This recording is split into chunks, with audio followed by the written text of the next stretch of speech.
Well, I've said many times that if you get to be 65 or 70 and later, and the people that you want to have love you actually do love you, you're a success. I've never seen anybody that reaches that age. I mean, I'm not talking about somebody that's in extreme poverty or pain or something, but I've never seen anybody that, if they have a lot of people, that is other than happy. And I've seen some very, very wealthy people that they give testimonial dinners to and name schools after and everything. And nobody loves them. You know? Their own kids would say, he's in the attic, you know.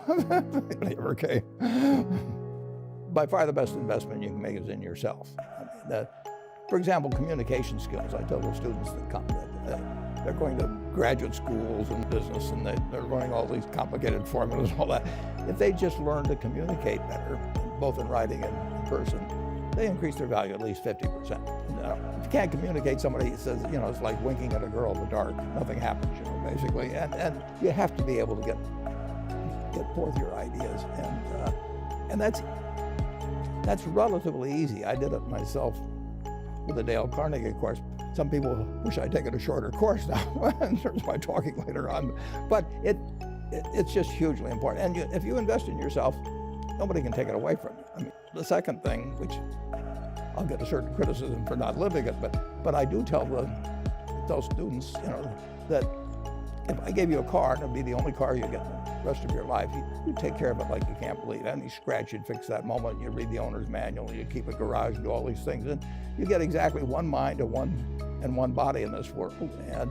And you can't start taking care of it when you're 50. By that time, you'll have rusted out if you haven't done anything. So you should really make sure that you just remember that you just got one mind and body to get through life with and to do the most with it. You know, the most important thing, aside from the things I've talked about already, is really who you associate with. You want to associate with people that are better than you. I mean, basically, you'll go in the direction of the people that you associate with, and you want to have the right heroes. If you want to emulate somebody, you better pick very carefully who you want to emulate. And when obviously you can't pick your parents, they're going to have an enormous influence on you, but you don't get a choice on that. But you get choices as you go down the line, and who you admire, who you want to copy, and the most important for most people in terms of that decision is their spouse. It's also important in terms of a partner in business, but a partner in life is the most important one. You want to pick a spouse that's a little bit better than you are, and then he or she, and you hope they don't figure it out too fast. Well,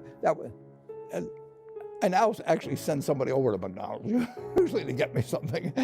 Since the publicity I got from earlier describing my habits at McDonald's, I now somebody have somebody go in the office, but that was more for entertainment value. I eat exactly what I like to eat.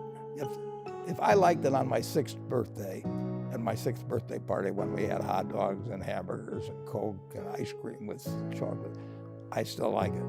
And I don't care about anything subsequently. I discovered it all by the time I was 6.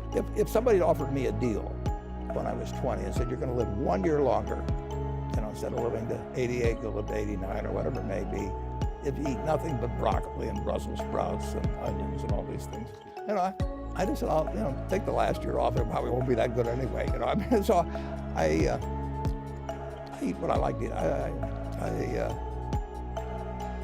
I'm not venturesome in that area. Is business school worth it? Depends on the person, much more than it depends on the school. I mean, I wouldn't worry.